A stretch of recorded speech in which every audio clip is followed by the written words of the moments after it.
Desde hace 15 años, las aguas del mar de Salish entre Canadá y Estados Unidos se han vuelto muy famosas, y no propiamente por su paisaje o la pesca, sino porque cada tanto pies mutilados llegan flotando hasta sus playas.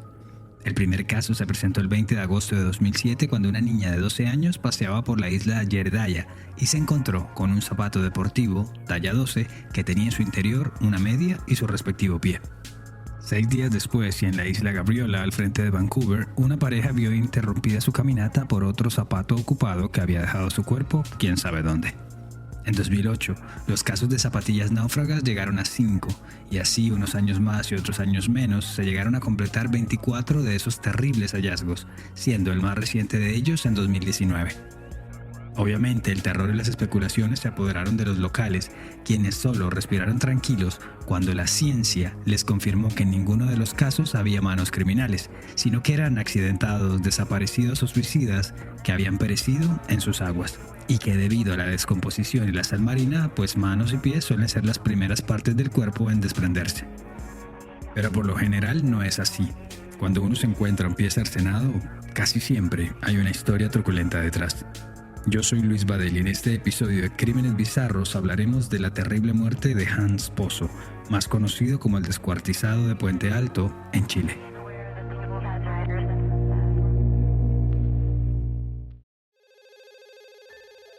El teléfono de las salas de redacción del diario Las Últimas Noticias y del canal Mega en Santiago de Chile empezó a repicar a las 11 de la noche del 27 de marzo de 2006.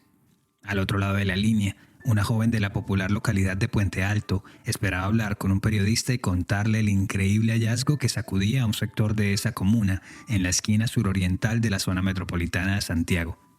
Rocky, el perro callejero del barrio, caminaba literalmente como perro por su casa con un pie humano entre sus fauces, un pie derecho para ser más preciso.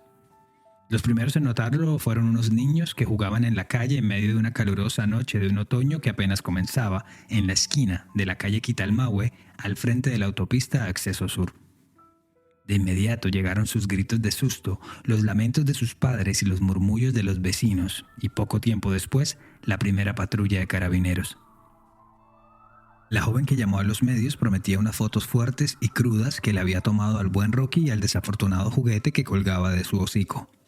Pero este tipo de noticias no eran para nada comunes, así que el diario decidió mandar un par de reporteros para reconstruir la historia, que salió publicada al día siguiente bajo el título Macabro hallazgo de un pie humano en Puente Alto.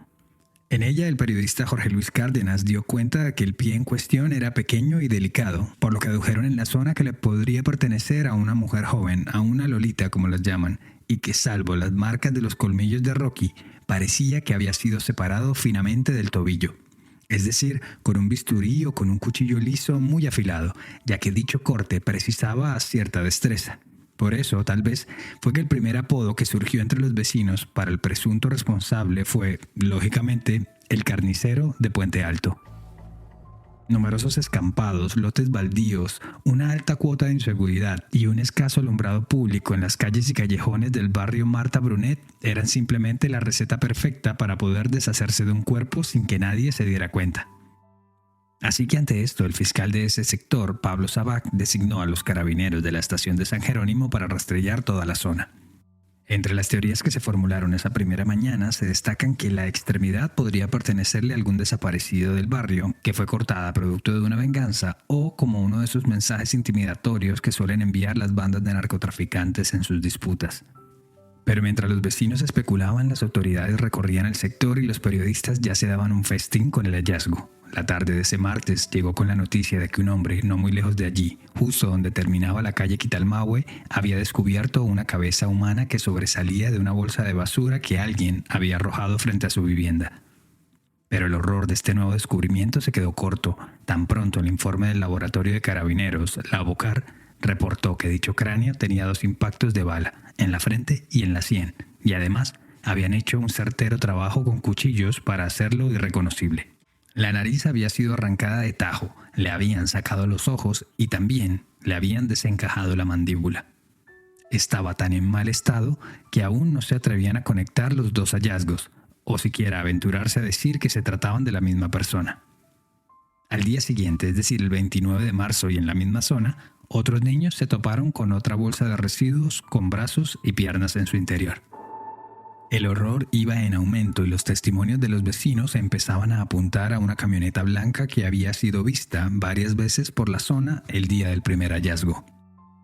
Pues resulta que dicho vehículo, según asumió uno de los investigadores de la fiscalía, le pertenecía a un polémico personaje del vecino sector de La Pintana, llamado Juan Antonio Molina Llanes, más conocido como el Guaso Molina. Sujeto, que ya había tenido varios líos con la justicia, era reconocido por andar en malos pasos y a quien no le temblaba la mano para doblegar a sus enemigos. Esa noche se fueron de una vez para la casa del Guaso, lo entrevistaron y se lo llevaron detenido de inmediato. No por el caso en sí, sino porque tenía un par de armas en su casa y su última condena le había prohibido cualquier tipo de porte y ponencia de armamento. Pero en ese momento cualquier excusa era buena para interrogarlo un poco más en detalle. Pensé todo el tiempo que teníamos agarrado al culpable, diría entonces el fiscal Pablo Sabaj. Pero no fue así. A las horas de tenerlo a Molina tras las rejas, se conocieron más noticias de los forenses. En las piernas y en los brazos hallados, él o los responsables habían rebanado la epidermis en los 2 tatuajes que tenía la víctima en la rodilla izquierda y en la pantorrilla derecha. El día siguiente llegaría con un nuevo descubrimiento, el pie izquierdo, también en el barrio Marta Brunet, pero esta vez en la calle Eizaguirre. En efecto, ya no se podía hablar de casualidad o coincidencia. Tantos hallazgos en poco menos de 1 kilómetro a la redonda permitía intuir que el asesino quería que lo descubrieran o simplemente quería sembrar el terror en la localidad. Así pues, con un rompecabezas humano literalmente armándose de a poco sobre una bandeja del Lavocar, solo hacía falta encontrar las manos y el tronco. Y así sucedió. 3 días después, es decir, el 3 de abril, una mujer recicladora escarbaba la basura en un botadero donde terminaba la avenida Santa Rosa, contigua al barrio del Horror, y se dio de frente con una bolsa. En su interior se notaba una mano izquierda que empezaba a descomponerse. Acto seguido, a unos 80 metros de ahí, los carabineros se encontraron con la otra mano. Ambas extremidades, siguiendo con el plan de evitar cualquier tipo de identificación, tenían todas las yemas de los dedos removidas a cuchillo. Así que a primera instancia, 0 huellas digitales. Ese día terminó con la noticia de que en la intersección de la calle Mariscal con la avenida Padre Hurtado en el barrio San Bernardo, los carabineros habían encontrado por fin el tronco del descuartizado de Puente Alto, el cual, por cierto, no mostraba un mayor grado de descomposición y por el contrario, pese a estar arrojado a la intemperie, tenía una temperatura menor a la ambiental, lo que hizo pensar que tuvo alguna suerte de refrigeración antes de haber sido arrojado ahí. Así que la tarea entonces fue identificar a quién le pertenecían esos restos y sobre todo quién había sido capaz de propinar una muerte tan cruel y tan desalmada. El fiscal Sabaj llevaba poco tiempo asignado a ese popular sector de la región metropolitana de Santiago. Antes había trabajado en una zona más acomodada, más distinguida si se quiere, pero era un sazonado investigador que literalmente no dejó cabo suelto en la investigación. Primero le pidió a los cuerpos forenses que con base en el cráneo trataran de reconstruir su rostro. Entonces, con la ayuda de antropólogos y médicos, primero se realizó un rostro de plastilina, el cual luego se digitalizó. Y ya con la disposición de su tronco, piernas y cabeza, se pudo deducir que la víctima era un joven que estaba entre los 20 y los 25 años y que medía unos 65 metros de altura. Su cabello era color claro, entre rubio y castaño, y su piel se presumió blanca, casi trigueña, rosada, pero de esas que se marchitan fácilmente con el sol. Así pues, el identikit se le envió a todos los noticieros y periódicos, mientras que papeletas impresas fueron repartidas y pegadas por la policía en Puente Alto, San Bernardo y La Pintana. Pero mientras esperaban por alguna persona que reconociera al joven, los fiscales entrevistaron a vendedores ambulantes, a habitantes de la calle y a prostitutas del sector. Las horas avanzaban lentas y por momentos parecía que nadie conocía al joven de los afiches. El fiscal Pablo Sabaj recordó ese momento en una entrevista reciente en el canal TVN.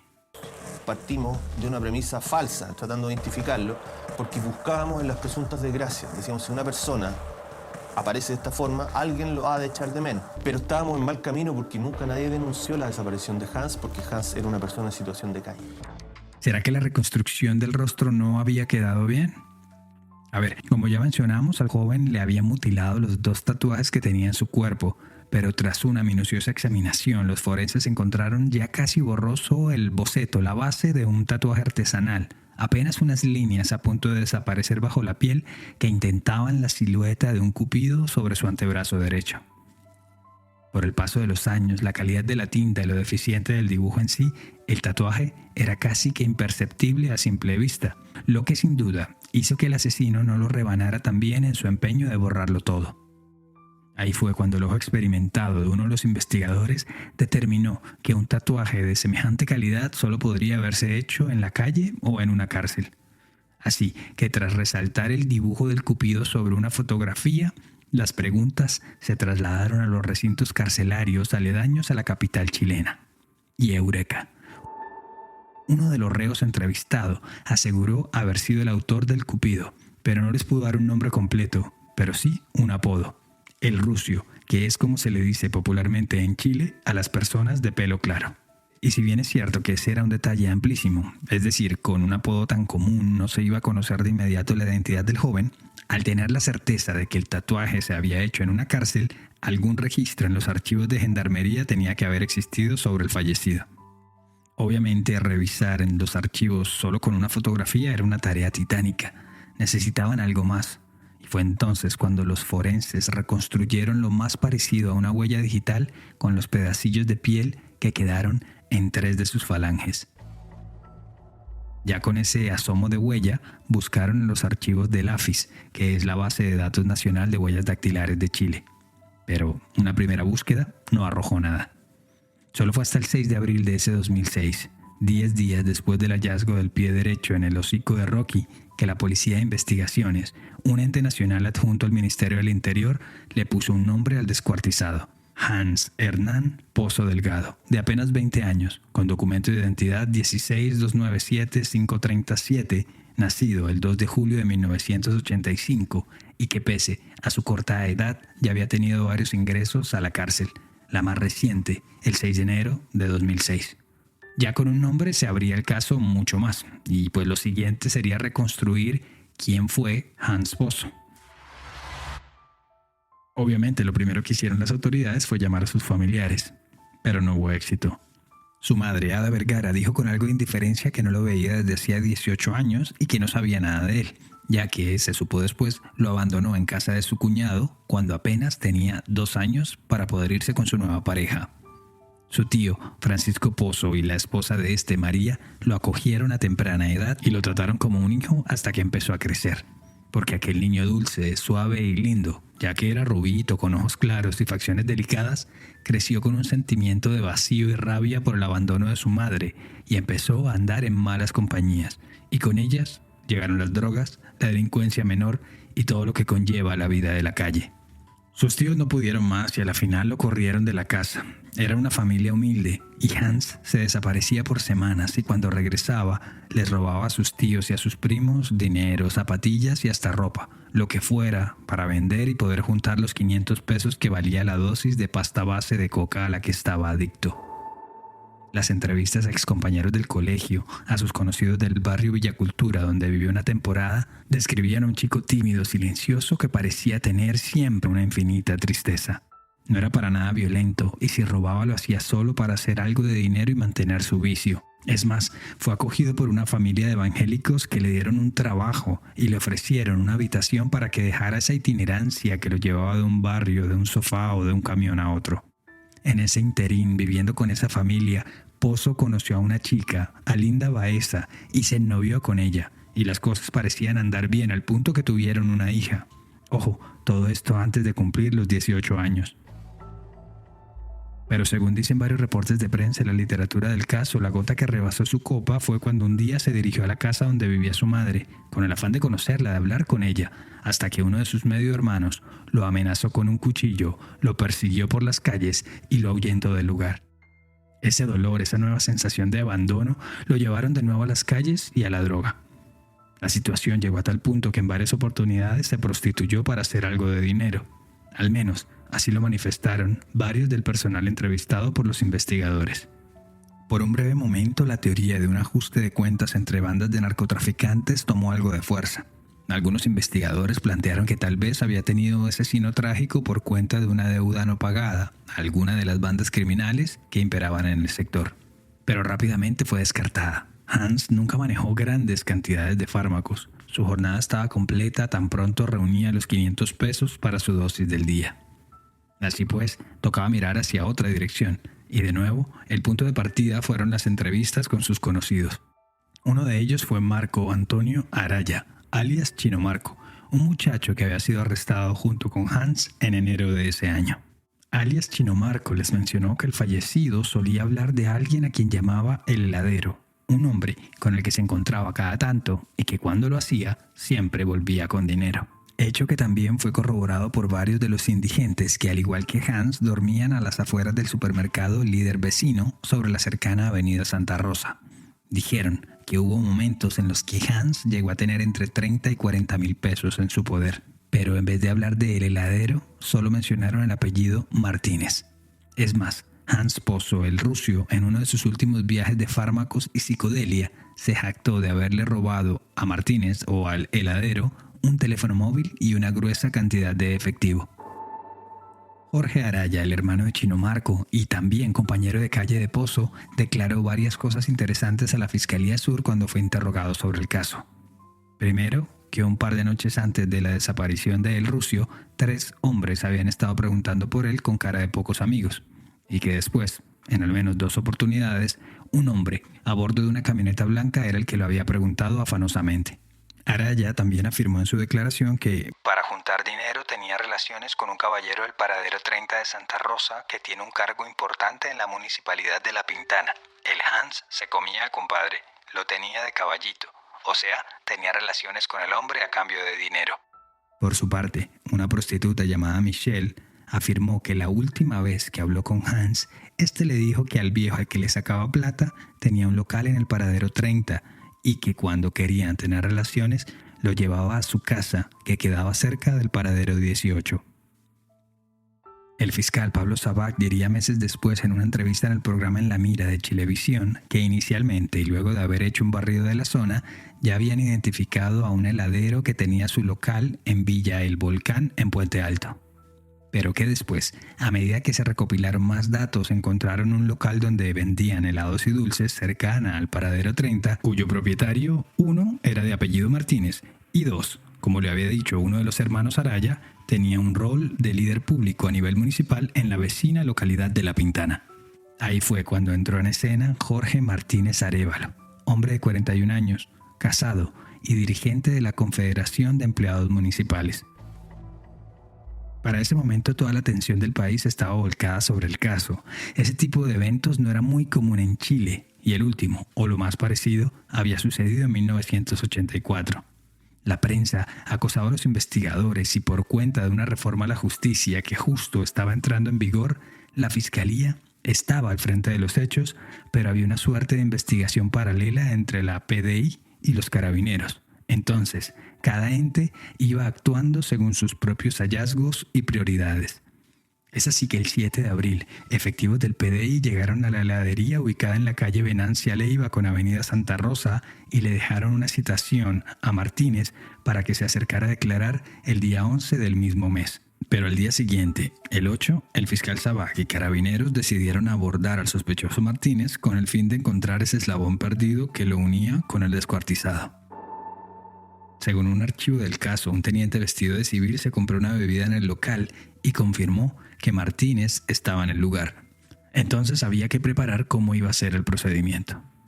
Fue entonces cuando el sábado 9 de abril el operativo se puso en marcha.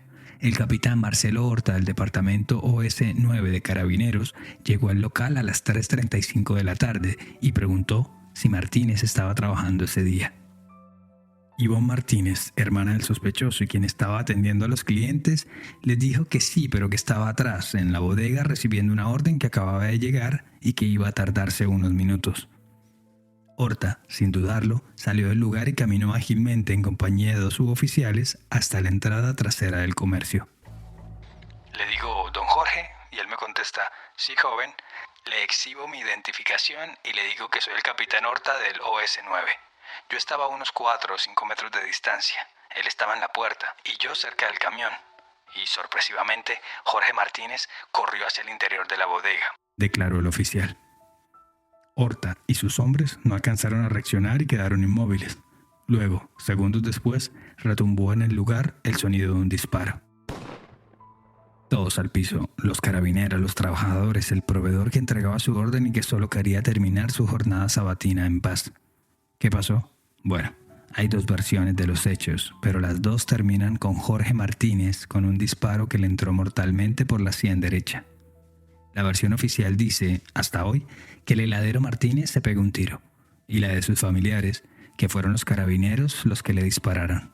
Por la culpa de los radis, a mi hermano le pegaron un balazo, un radi se metió mal, se le pegó un balazo en el hermano. Algunos testigos incluso afirmaron que el hombre mientras corría gritaba, asalto, asalto, me están asaltando. Todo era caos, había gritos, pedidos de auxilio y ruegos para que alguien llamara una ambulancia, y todo quedó registrado en las cámaras de los noticieros que por alguna extraña razón ya estaban apostadas en el lugar.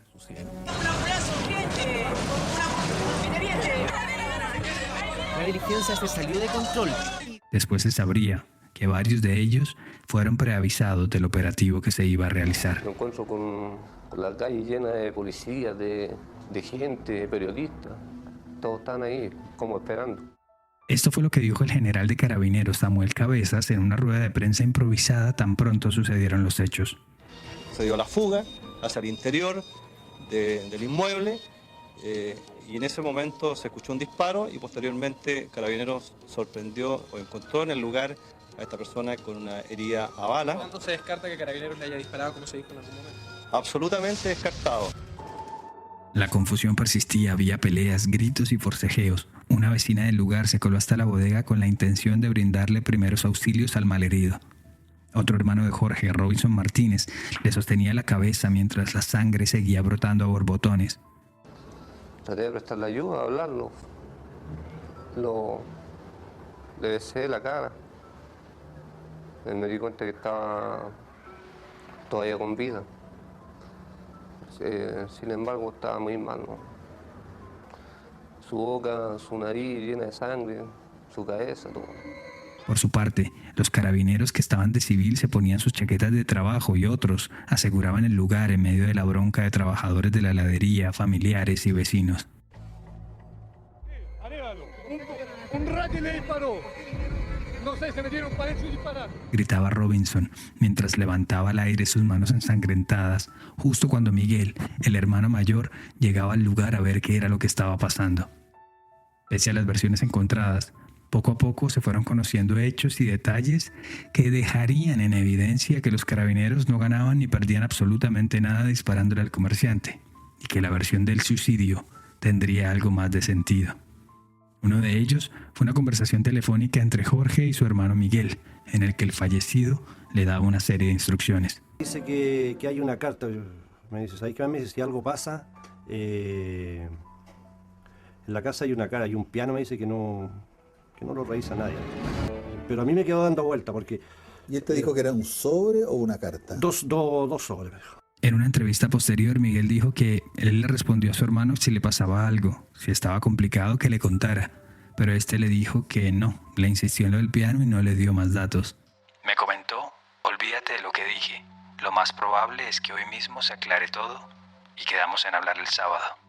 A la mañana siguiente, mientras el cuerpo de Jorge Martínez compartía destino con el de Hans Pozo, Miguel fue a la casa de su fallecido hermano y se dirigió de inmediato al piano familiar, en busca de los sobres que le había mencionado en la conversación. Y allí estaban, sobres con documentos, recibos, seguros de vida, dinero en efectivo, contratos firmados y, por supuesto, un manuscrito de 20 hojas escrito con su propio puño y letra. Hola, necesito que este documento se entregue a la justicia y a mi familia. Y si me pasa algo, esta es la historia y lo que tienen que hacer. Iniciaba la carta. En ella, Martínez Arévalo cuenta cómo fue su primer contacto con Hans Pozo, a quien conoció cuando el joven le llegó a su oficina. Se le presentó con el nombre de Juan Carlos y le dijo que era su hijo biológico. Según la misiva, Hans Pozo empezó a pedirle dinero, a extorsionarlo, a cambio de no decirle nada a su esposa. A ver, Martínez era un tipo respetado en su comunidad, padre de familia, y pues que le haya salido un hijo de la nada, engendrado antes de que formara su hogar con Roxana, tampoco era un grave problema. Sorpresivo sí, pero tampoco para llegar a ese trágico final con un suicida y un descuartizado. Fue entonces cuando en la prensa y en los corrillos de la calle se empezó a hablar de una posible doble vida de Martínez. Aunque la nota no mencionaba por ningún lado la existencia de una relación homosexual, un detallito sirvió para inflamar esos comentarios. En el auto me robó el celular. Entre chuchadas me dijo que me iba a quemar el local por ser un maricón culiao. Yo aceleré el vehículo lo que pude y procedí a su bloqueo. Yo estaba ante un problema mayor, escribió Jorge Martínez. En la carta, el fallecido también relató cómo le pidió, entre comillas, ayuda a unos carabineros de civil para solucionar el problema de Hans. Y en teoría, uno de ellos le dijo que no se preocupara y que al extorsionista lo iban a poner a dormir en los hoteles del estado. También que para dicha solución habían acordado un pago de 500.000 pesos. El asunto es que Martínez trató de seguir su vida normalmente y ya no hubo más encuentros con Pozo, al que él seguía conociendo como Juan Carlos. Dijo que las últimas veces que se vieron fue simplemente para entregarle dinero. Así que parecía que los uniformados habían cumplido su palabra y le habían quitado ese peso de encima, hasta que empezaron a aparecer los restos de Hans. Solo hasta cuando vio las noticias fue que cayó en cuenta que el descuartizado en cuestión era el tal Juan Carlos que él conocía. Allí fue cuando, según afirma, le entró el miedo, o pánico más bien, de desconocer a quién le había pedido ayuda con su problema y de lo que eran capaces. Luego, más adelante, en 2 tramos de la carta se puede leer que la idea del suicidio pasó por la cabeza de Martínez. Una, cuando dice: si se trata de Juan, la policía me va a comer. Yo, que siempre he sido un cobarde, prefiero no estar. Todo mi entorno no podría entender semejante cagada. Otra, cuando más escuetamente explica: no me imagino a mi familia visitándome en la cárcel. Prefiero el cementerio. Los que me conocen sabrán entenderme, porque yo no me imagino en La Cuarta o con Carlos Pinto. Haciendo referencia a ese periodista chileno famoso por sus programas sobre casos criminales. Y una última que tiene claros tintes de despedida. De todas maneras, los quiero mucho más de lo que he demostrado. Pero les pido me comprendan, acepten mi decisión, supérenla, cuídense, sigan trabajando, estudiando, ayúdense entre todos, no me olviden. Yo los ayudaré desde donde me encuentre. Algún día nos veremos. Chao. Para el fiscal Sabaj, la carta no era más que una treta para ocultar lo que realmente pasó y disfrazar una realidad con un relato impregnado de algo de fantasía. Pruebas psicografológicas le darían la razón más adelante. Mientras que para el psicólogo de la familia Martínez, Cristian Arauz, la carta era simplemente el testimonio de un hombre acorralado, pero que no era una carta de despedida. De nuevo, versiones encontradas en un caso que parecía ir entrando en un ocaso ante la opinión pública, hasta que llegaron los resultados de los peritajes hechos por los forenses. Había 2 marcas de balas en las paredes y piso del sótano de la heladería, así como rastros de sangre que fueron encontrados con prueba luminol en el piso de la misma y en una de las neveras industriales del lugar, y por si fuera poco, en la silla del copiloto del coche de Martínez.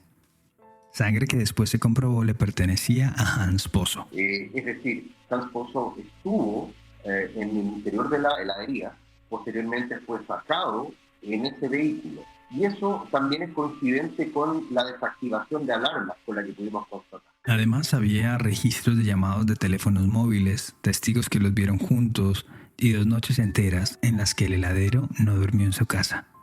Le había dicho a su esposa que tenía que ir al local porque había problemas con una de las alarmas. Alarmas que, por cierto, fueron activadas y desactivadas a horas poco comunes para el historial del lugar. Y para terminar, según informaron varios medios, el arma homicida habría sido la misma que utilizó Martínez para quitarse la vida.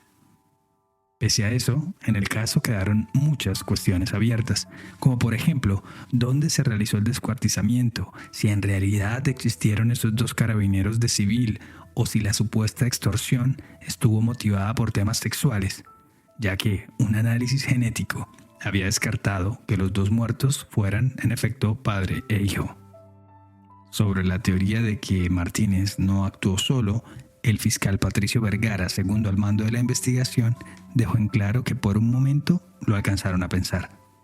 Resulta intuitivamente que jurídicamente no es suficiente, que es difícil que Jorge Martínez haya actuado solo. Pero en el lugar donde nosotros entendemos que se verificó, el desplazamiento que tuvo, el uso de sus bienes personales, es muy difícil pensar o imputar a otra persona.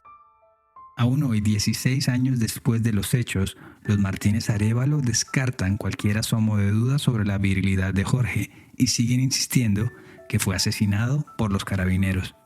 Incluso llevaron el caso ante la justicia militar, pero tras largos meses de querellas, el caso fue desestimado. También Roxana, la viuda de Martínez, presentó una solicitud para aplicar el derecho al olvido, una figura que busca eliminar cualquier tipo de contenido relacionado con el caso de Hans Pozo en Internet, para evitar que sus 2 pequeñas niñas tengan que enterarse de las acusaciones en contra de su padre. Recurso que no fue acogido, ya que fue y sigue siendo considerado como un caso de interés nacional en el país austral. Pero mientras ellos han querido ocultarlo todo, han tenido que ver cómo la figura de El Rusio, de Hans, se ha elevado casi que a la de un mártir en la comunidad LGTB, ya que tras una larga campaña su nombre fue por fin incluido en 2021 por el Movimiento de Integración y Liberación Homosexual, MOVIL, en la lista oficial de crímenes homófobos de Chile. El comunicado oficial de ese colectivo, como lo publicó el diario La Cuarta, dice: el asesino, homosexual o no, intentó por todos los medios ocultar la verdadera relación que tenía con Hans por temor a que se descubrieran sus propias conductas sexuales. Su rechazo a ser vinculado con un joven gay que ejercía el comercio sexual lo llevó sin duda a idear un crimen macabro, del que pretendía salir impune. Con la historia de Hans Pozo se han escrito varios libros, se han grabado documentales y hasta se montó una obra de teatro llamada HP del dramaturgo Luis Barrales, que por lo menos durante 7 años estuvo en cartelera y de gira por todo el país. Y por si fuera poco, en el barrio Marta Brunet, cerca de donde el perro Rocky se paseó con el pie mutilado, la comunidad le ha erigido varios altares improvisados o animitas, como las llaman en Chile, para honrar su memoria y hasta pedirle ayudas. Hay incluso quienes afirman que El Rusio, que Hans, desde donde quiera que esté, ya ha hecho uno que otro milagro. Lo único cierto es que este terrible caso no solo dejó a un joven descuartizado y a un hombre de familia con un disparo en la sien, sino también a 3 pequeñas niñas que tuvieron que crecer y continuar sus vidas sin sus padres, y a 2 familias que, lo quieran o no, estarán unidas para siempre por la tragedia. Gracias por llegar al final de esta edición de Crímenes Bizarros, un podcast de Iguana Media. El episodio de hoy fue escrito y producido por mí, Luis Badel. Y ya saben, si quieren proponer un tema o simplemente saludar, lo pueden hacer en @crímenesbizarros en Instagram, Facebook y TikTok. Siempre será bueno saber de ustedes. Nos escuchamos a la próxima. Para mayor información sobre el tema de hoy, visita iguanamedia.net.